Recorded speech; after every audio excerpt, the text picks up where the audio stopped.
I'm here to tell you that American politics is absolutely disgusting. What we just watched today is shocking to me, is shocking to anyone, right, left, center, up top, on the it doesn't matter who you are as a human being. This should feel shocking. This should feel like an eye opener for any one of us out there. Today we lost a father, we lost a son, we lost a husband, we lost a father to toddlers, people.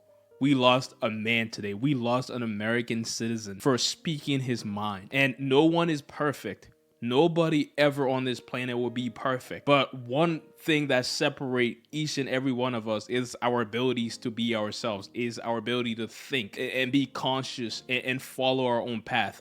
This country, the United States, give all of us that unique freedom. And people are getting ended. People are getting killed for it. I don't care. This video is not going to get monetized at all. I was in the bus today when I heard about this. Like, my girlfriend told me, and it was absolutely just disgusting to me. Charlie Kirk had no impact on the life of anyone. Really, he wasn't in government. He wasn't doing anything in terms of making laws that would impact you and I. He was a regular guy who really had strong beliefs about political things.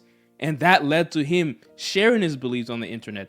Whether or not you agree with the things he said, it doesn't matter. He is supposed to share his beliefs. He is supposed to go out there and express himself. He is supposed to do that. That's just his right. That's his right as a human being.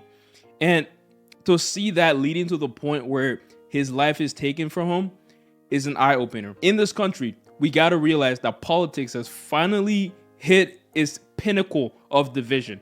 We're in the most divisive part of American history. It's not just presidents being assassinated anymore, right? It's not just candidates who are running being assassinated anymore. It's anyone who want to speak their mind about politics. Families are getting ripped apart because of politics. Friendships are breaking down because of politics.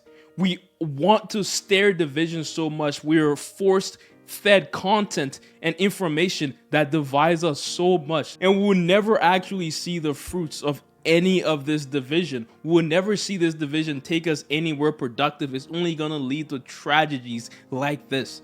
Like, this is some of the shit that will bring tears to a man's eyes, man. Like, I've always just seen this guy online talking to college kids, right? Debating people, talking about politics. You're right, I'm wrong, or I'm wrong, you're right. All these things, he's debating people. I never thought it would come to a point where somebody would take it within their hands to end this man's life. Like, how deep did it get? How deep did it get that this man's just disagreeing with you will lead to that much hatred? How does that happen? Please go down in the comments and let me know that. How does that actually happen? It wasn't like this guy was a horrible human being at heart, right? This was an educated American. This was someone who was actually contributing to the economy and the birth rate in our country. Let's just add everything there. He had children. He had a family. He had people that cared about him. This was an American working to make this country a better place in the way he saw fit.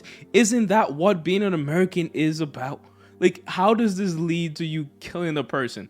What is the point of all of this? What is the point of staying right and staying left? What is the point of that? What is the point of seeing 50% of your country as dumb and the enemy all the time? That is not constructive at all. If you sit down on the left and hate the right, you will never go anywhere. If you sit on the right and hate on the left, you will never go anywhere. I think this got to be something that we all look at and really question our political beliefs and see how it's hindering our progress as a society. Because at the end of the day, we all want to grow as a nation, as a country, as a culture.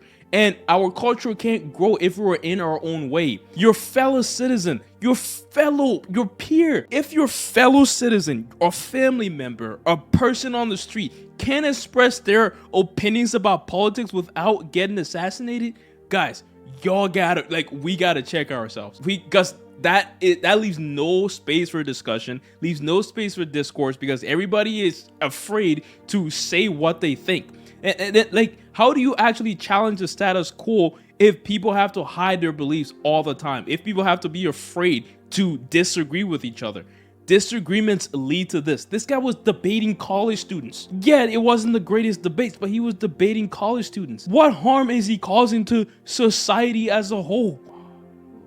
I hope his family, I don't know how they're going to deal with this. I can only imagine what they're going through right now. I can only imagine that. You got to realize that this shows how bad division can be in people. You know, we can disagree, but try to learn from each other. We can disagree in productive ways. Disagreements should be encouraged, right? But division for the sake of division is what really breaks people, is what really breaks culture. It breaks cohesion. It stops progress. This is a huge example of that. Somebody hated this man so much for speaking his mind and being right-leaning that it led to them taking his life. This man had no power to go and change this person's life and make any policy, but yet something like this happened to him. And I couldn't go by without at least just like sharing my opinion on it, because this shook me to the core. This is everything I talk about on this channel. This is what I talk about when I reference politics in any of my commentary. I always talk about how stupid it is that we are forced in two boxes, fighting each other, hating each other for no real reason. We see people that just have like a different perspective about things and say that person's entire personality is rotten. Bro, people have made politics their ideology, their personality. They've made it so close to them that it consumes their lives. We are all Americans. We all have to wake up in the morning, go to work, be productive. We all have to put food on the table, pay taxes, pay our bills. This man had to take care of his kids, drive his kids to school, pay taxes like you. This was a freaking, bro, you just took that away from, oh my goodness. You just, bro, politics? For politics? Bro, what? Oh my God, bro. This gets, how is politics this like divisive that it can get to this level? How does that happen? How?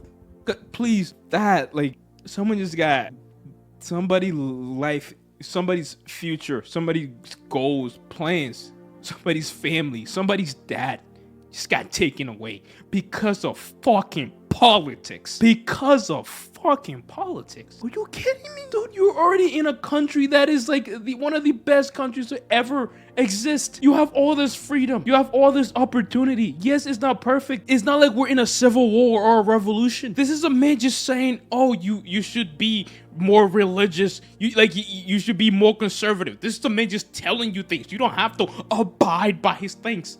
He's not a president. Oh my God. He's not even in Congress. And you did this to him. You did this shit to him. That's crazy, bro. That's why, bro, I am never right or left. I would never be that in my freaking life. This was the primer to that. I've always been centric, but I would never align with either side of politics because I see how dangerous that shit can be. It might be one of the most unproductive passions in people's lives. Politics. If you really want to help people, help yourself. Get better.